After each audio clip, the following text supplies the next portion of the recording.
در ناحیه واسه برای گذراندن دوره زمستان مؤسسه‌های تحصیلات میانه عمومی همه‌جانبه آمادگی دیدند. در این سمت در 72 مؤسسه تعلیمی ناحیه کارهای آمادگی‌ها به دوره زمستان گذرانی در عرفه انجامیابی قرار دارند.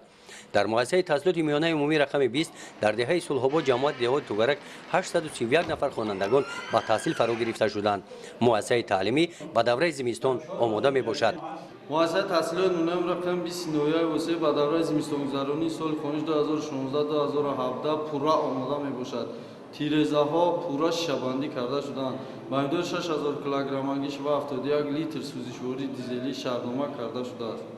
در دوره زمستان گذرانی اساسیاسیای والدین و آموزگاران در تامین صنفخانه‌ها و گرمی به ما کمک می‌رساند. در این مؤسسه تعلیمی رسانی‌ها گل بوته‌ها که با مهنت خوانندگان شناخته شده پرورش یافتند پیش از فصل زمستان تخم آنها را چیده جمع‌آوری نموده زمین را به دوره نو تیار می‌نمایند. با مقصد تربیت اکولوژی خوانندگان نیمه دوم ماه اکتبر در ناحیه جشن مهرگان و تیرماه زرین دایر گردید.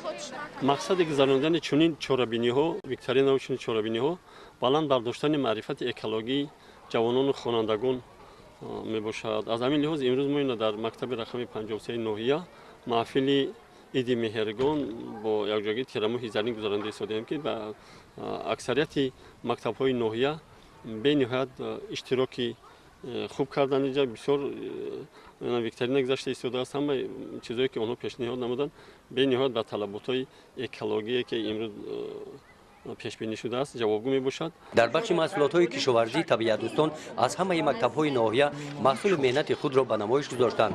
این محصولات در قطعه‌های نزد حولیگی مکتب‌ها پرورش کرده شدند. امروز که روز جشن مهرگان نباشد ما آن محصولات‌های را آوردیم که در نزد باغ مکتبمان اینها را کشت میکنیم یعنی میکاریم چون وقتی که امین عید مهرگان را چون عید نوروز همه ساله جشن گرفته می شود. عید مهرگان عید نوروز که جشن شکفتن ها باشد عید مهرگان باشد روزی جمع‌آوری دهقانان می باشد.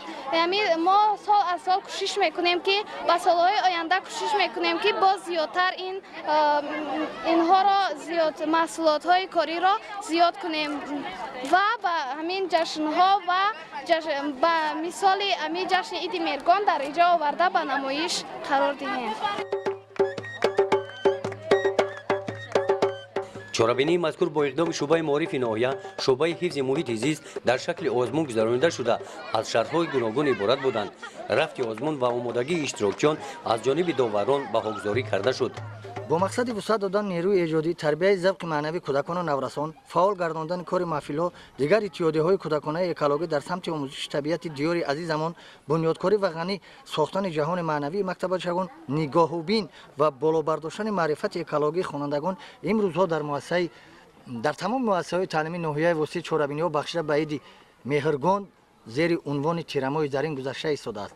چورابینی امروزه نیز نشان داد که مکتبچگان ناحیه ما در سمت دوست داشتن حفظ نمودن محیط زیست بالا برداشتن معرفت اکولوژی شهروندان خیلی کوشش و غیرت زیاد کرده ایستادند و امروز به این چورابینی با یک تیاری همه طرفه و پخته آمده اند. تصویری رسمی زیبا در وصف طبیعت یکی از شرح‌های بود که اشتراکچیان آن بسیار بودند. محافظت طبیعت را باشد خوانندگان با نمایش صحنه‌چه‌ها انعکاس نمودند.